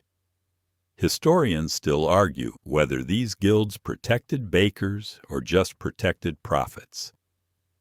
Some call them early unions, others early monopolies. Either way, by the late 14th century, a loaf couldn't legally change hands in many towns unless the guild approved. You remember the early days, the pride of earning your guild seal, the way it felt like being knighted with a wooden spoon instead of a sword. The guild promised fairness, regulation, respect. But over time, the lines blurred. Rules multiplied like mice in the pantry. New fees appeared for market upkeep, flour purity tests, oven maintenance dues. It became clear that while bread fed the people, bureaucracy fed itself. Still, you can't deny what the guild offered: fellowship, the sense that you weren't alone in this exhausting, beautiful craft. Once a month you'd meet to share ale, stories, and occasional grievances. Someone always complained about inspectors. Someone else always bragged about crust thickness. You all pretended not to care, yet deep down you did. Those gatherings often ended with songs, not hymns, but work songs, half drunk and half true. You remember one verse that always made everyone laugh. "If your loaf be light, pray weigh your sin, for God and guild shall measure in." You never wrote it down, but you still hum it when you scrub the table at night. There's another reason the guild mattered: lineage. A baker's son could inherit his father's trade. Apprentices could rise through ranks, become journeymen, then masters. It was a ladder carved from flour and sweat, but it was yours to climb. Your first apprentice, Thomas, now stands in front of you at the meeting. He looks nervous, hands clasped, face flushed. You remember when his kneading looked more like punching, when he burned the first 3 batches beyond recognition. Now his loaves are golden, dependable, even elegant. When his name is called, you nod encouragingly. The warden stamps his parchment with the guild seal, a sheaf of wheat crossed with a rising sun. He's official now. The look of pride in his eyes makes you feel older and lighter all at once. After the meeting, you hand him a mug of ale. "Welcome to the Brotherhood," you say. He grins. "Do I get a raise?" You laugh so hard you nearly spill your drink. "You get less sleep? That's a real promotion." Later that night, as you walk home under the flickering lanterns, you think about how many bakers have come and gone through these streets. Thousands of them, each chasing the same invisible standard, each stamping their seal onto dough that would vanish by morning. Bread is temporary, but the act of making it binds generations together like unseen yeast. You pass by Alice's stall. It's empty now, but the smell of her bread lingers. She's not in the guild, never will be, yet her influence feels just as strong. The guild may have the records, but she has the hearts. Historians still argue whether guilds were the birth of professionalism or the death of creativity, you recall. Maybe both again. Regulation gives safety, but also walls. And yet, you understand the balance now. The guild hall and the widow's oven are two sides of the same loaf. Order and intuition, rules and rhythm, control and grace. You can't bake without both. The next morning, you open your bakery earlier than usual. Thomas arrives soon after, yawning but smiling. Together you prepare the dough in silence. That comfortable kind of silence where words would only get in the way. As you knead side by side, you realize that the guild seal on your wall, the one polished every year for inspection, doesn't matter nearly as much as this moment. Two pairs of hands shaping something from nothing. The guild may pass resolutions, kings may set prices, but bread still rises the same way, through patience, warmth, and touch. You glance at the rows of raw dough resting under linen. They look peaceful, almost asleep. You whisper softly, "All right, you lot, time to rise." It's half a joke, half a prayer. When Thomas laughs, you feel the same spark you did as an apprentice. The sense that this craft, despite all its rules and arguments, is still a kind of magic. And maybe, you think as the first batch bakes, the guild isn't just about control. Maybe it's humanity's way of saying, we care enough to make the same thing together, over and over, for centuries. The hall, the laws, the taxes, they're just scaffolding.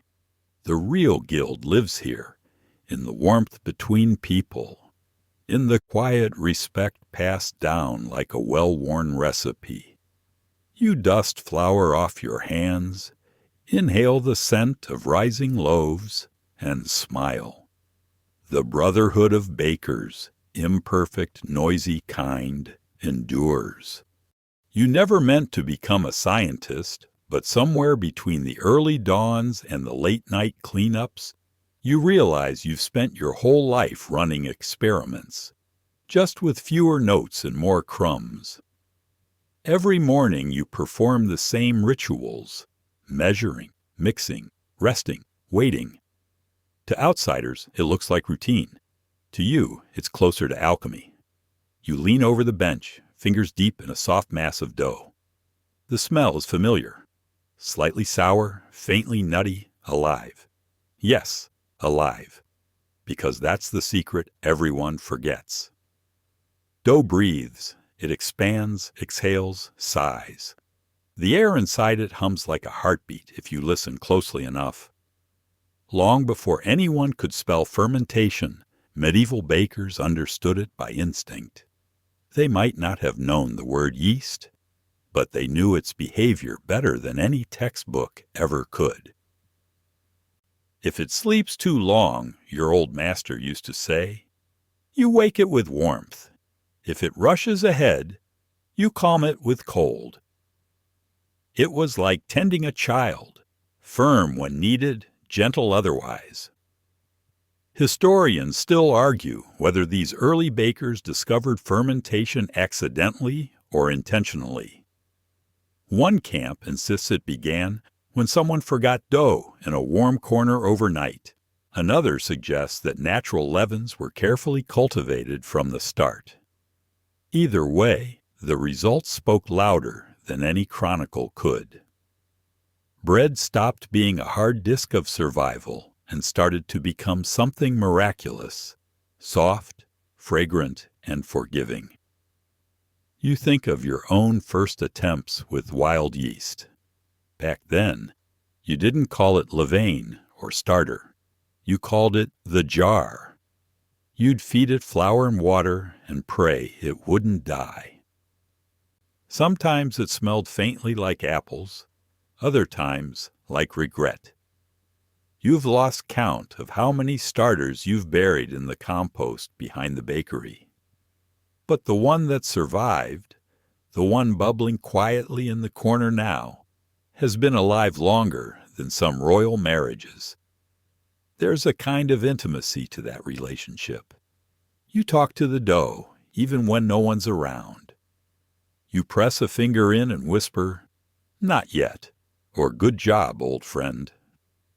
Maybe it's superstition, maybe it's science with personality, but somehow the bread listens. A curious tidbit floats through your memory. In 13th century Paris, certain bakers were rumored to swear oaths to their starter. If a loaf failed, they'd apologize to it aloud, promising to do better next time. You chuckle at the image, a burly man kneeling before a jar of bubbling goo like it's a tiny god. And yet, as you stir your own starter with care, you realize you're not so different. Science and superstition often overlap when knowledge is thin and wonder is thick. You might not believe in magic, but you believe in transformation, and that's close enough. Thomas, your apprentice, watches you measure the water with almost reverent precision. Why does temperature matter so much, he asks. Because bread is stubborn, you say. Too cold and it sulks. Too hot and it panics. He laughs. Like people, then. Exactly. You hand him a lump of dough, warm and elastic. Go on, feel it. Tell me what it wants. He kneads cautiously, then nods. It wants to rest. You grin. Then so do we. There's no thermometer in your bakery. No precise tools. You test heat by instinct, the way your palm hovers near the oven's mouth, reading invisible temperatures. A good baker, you remind Thomas, doesn't need numbers, he needs nerves. That line always earns a groan, but he remembers it.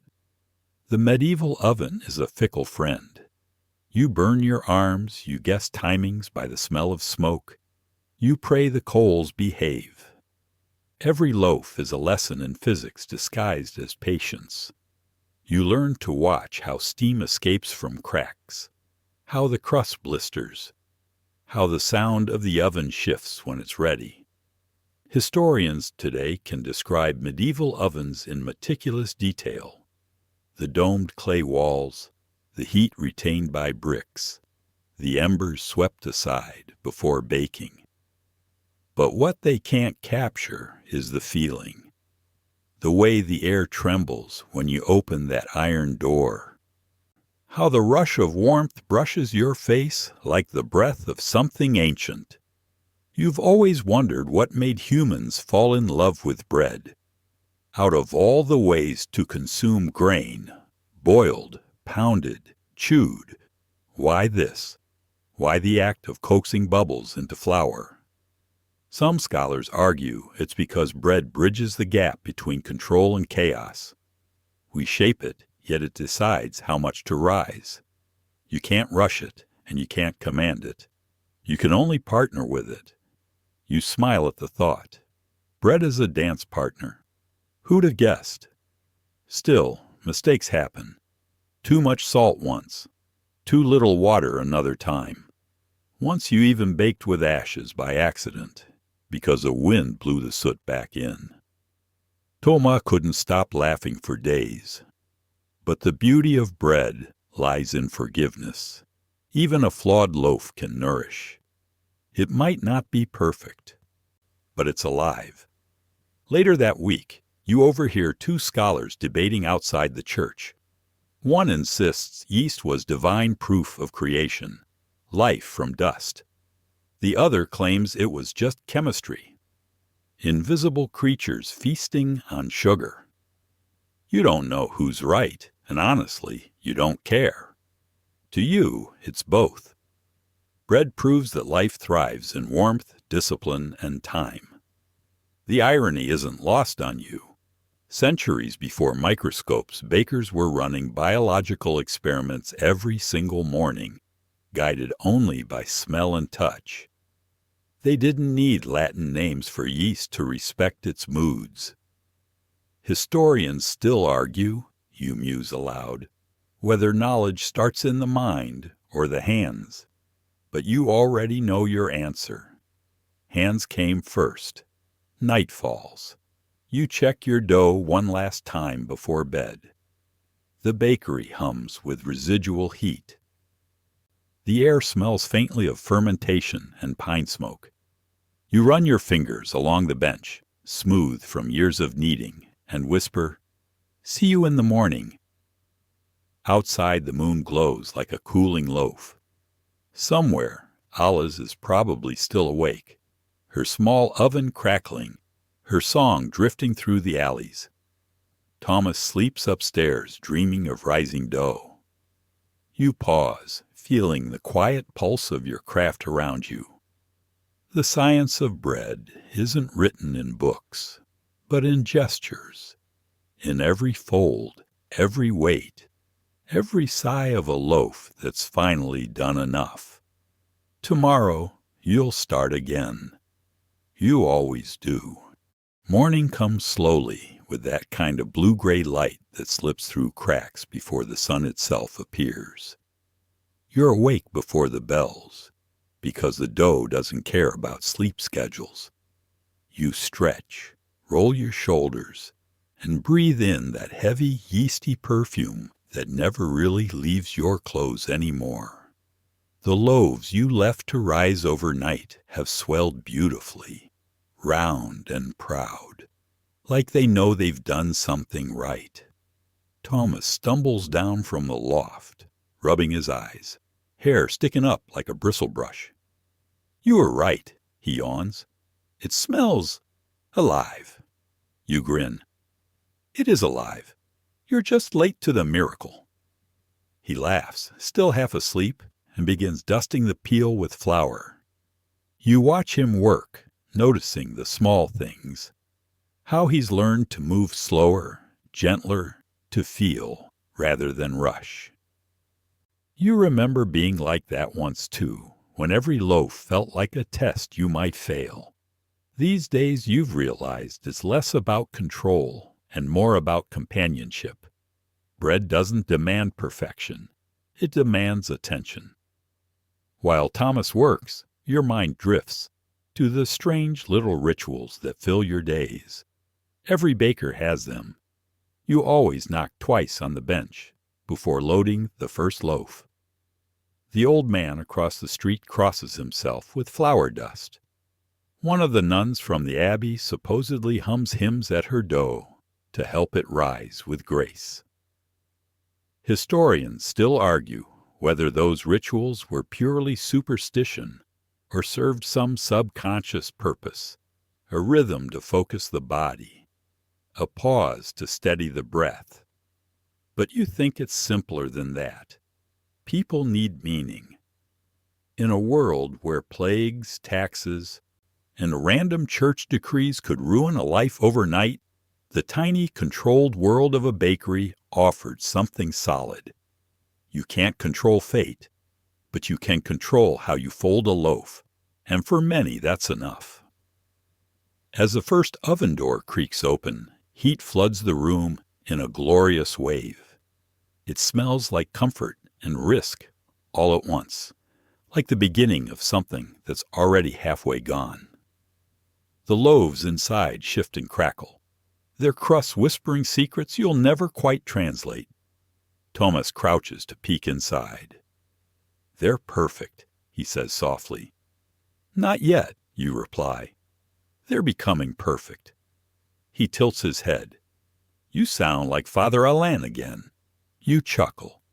"He stole that from me." He rolls his eyes, but the moment lingers. You both watch the color deepen, the edges darken, the golden hue of satisfaction spreading through the air. The sound of the oven fills the silence, that faint hiss of moisture escaping, the occasional pop of expanding crust. You could listen to that forever. It's strange, though, how bread has started to mean more than food. You've begun noticing how every loaf tells a story. A dense one means the weather turned too cold. A cracked one means you rushed the rest. Each imperfection becomes a confession. One of your customers, a merchant with more coin than sense, once asked, "Why do your loaves never look exactly the same?" You told him the truth, because no two mornings are the same. He didn't quite get it, but Alice, standing nearby, had smiled. You sometimes imagine what bread means to the people who eat it, to the farmers who harvest the grain, its survival, to the nobility, its luxury, to the priests, its symbolism, but to you, to the bakers, it's something almost sacred. The act of turning flour and water into nourishment feels like defiance against emptiness itself. You remember your father saying, "Bread is the one thing the poor can make that the rich still want." He wasn't wrong. There's a quiet power in that, and yet the laws of bread still haunt you. The assize of bread, that damned decree from London in 1266, made sure bakers stayed humble. You've memorized its rules. Every loaf must weigh precisely according to the price of grain that week. Too heavy, and you lose money. Too light, and you risk public humiliation. Historians still argue whether the law protected consumers or simply controlled bakers. Either way, it turned your craft into a game of scales and fear. You can't help smirking at the absurdity. "Imagine," you mutter, "being hanged for making a loaf that's too light." Thomas blinks. "They wouldn't really hang someone for that, would they?" You shrug. "Maybe not hang, but stocks? Public shaming?" The pillory of bread was real. He grimaces. "I'll weigh twice next time." Smart man. The morning rush begins. Townsfolk shuffle in, peasants with rough hands, clerks with quills tucked behind their ears, children clutching coins so tight they leave marks. You and Thomas move like clockwork, slice, wrap, hand over, nod.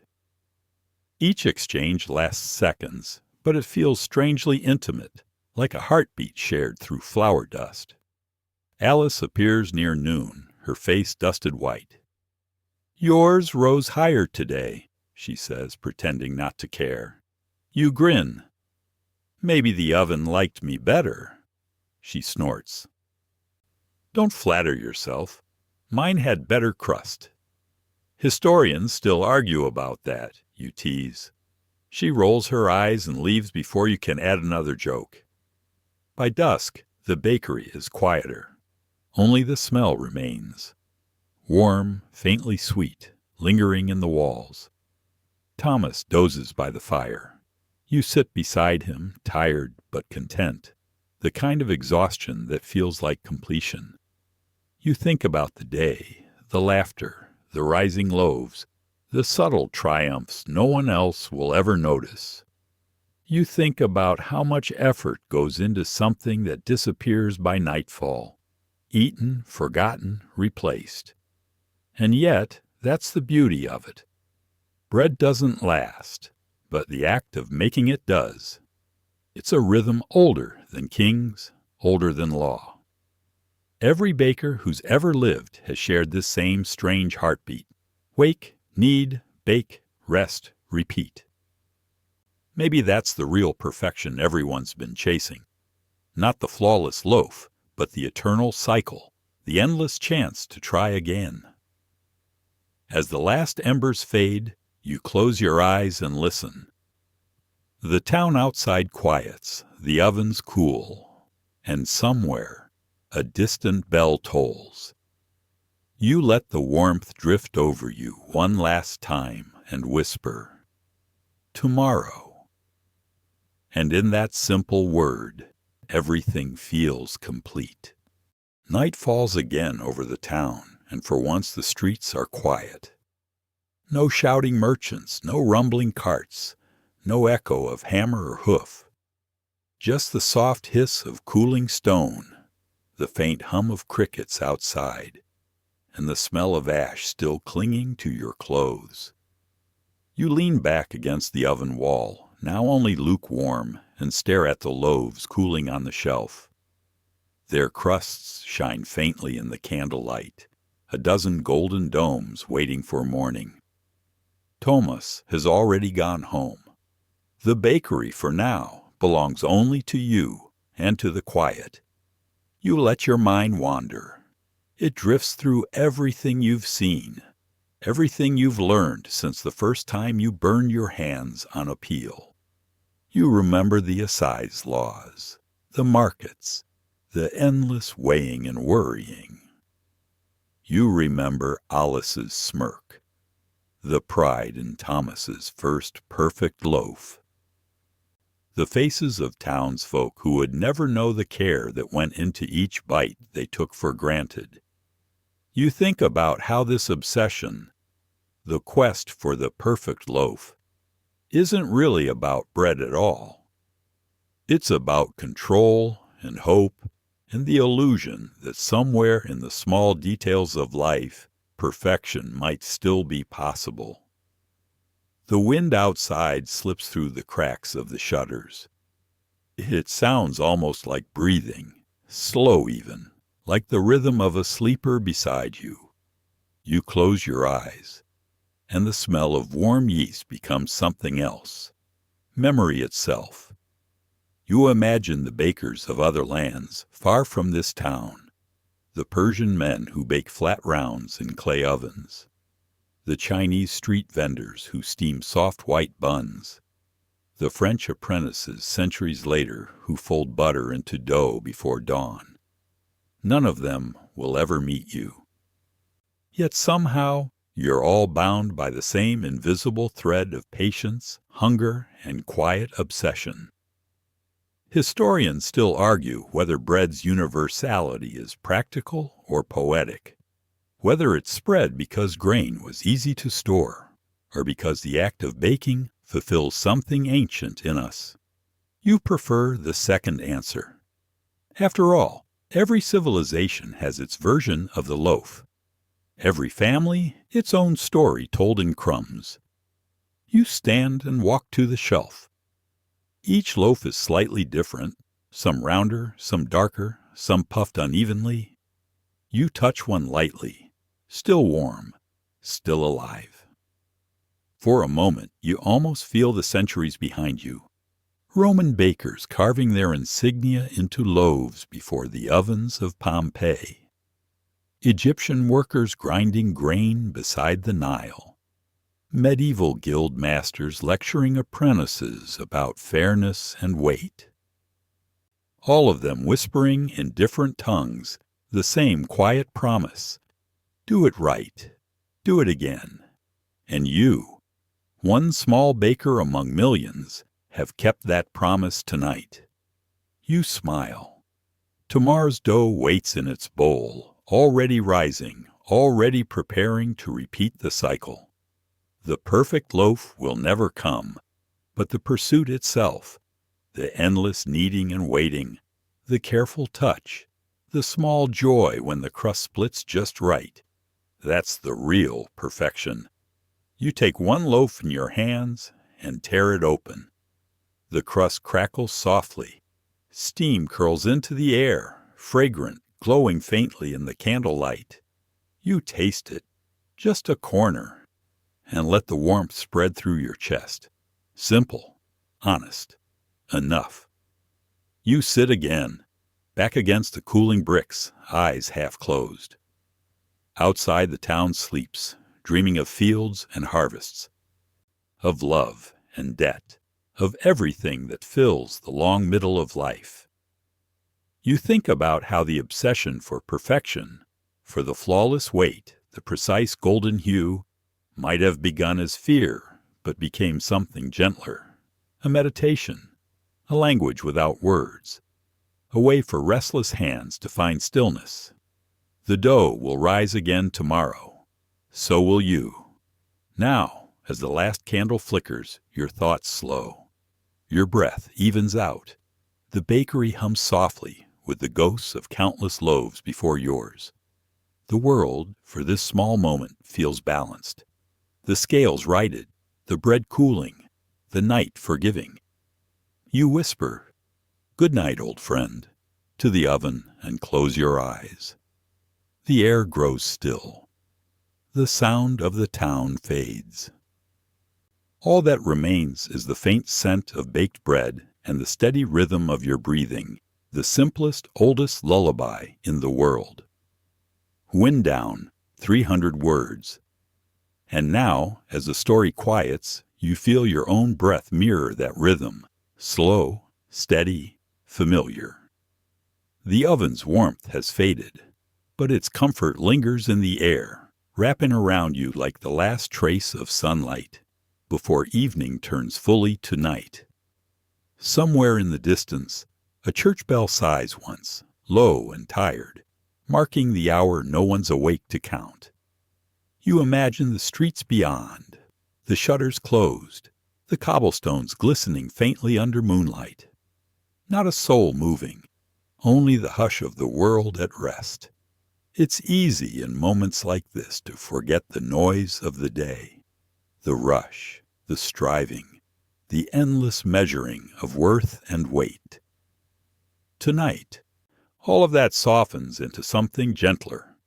You've done enough. The dough will wait. You picture the next sunrise, the flour floating like mist, the water poured in slow circles, the hands pressing, folding, shaping. Every motion simple, certain, beautiful. And as you breathe out, you realize that maybe that's what perfection really is. Not a goal, but a rhythm. A small, steady act of care, repeated through the centuries. Let that thought settle with you now. Let it quiet your thoughts the way cooling bread quiets a room. The world outside can keep spinning. For tonight, you're exactly where you're meant to be. The oven hums, the air is warm, and the last thing you smell before sleep is bread. Sweet dreams.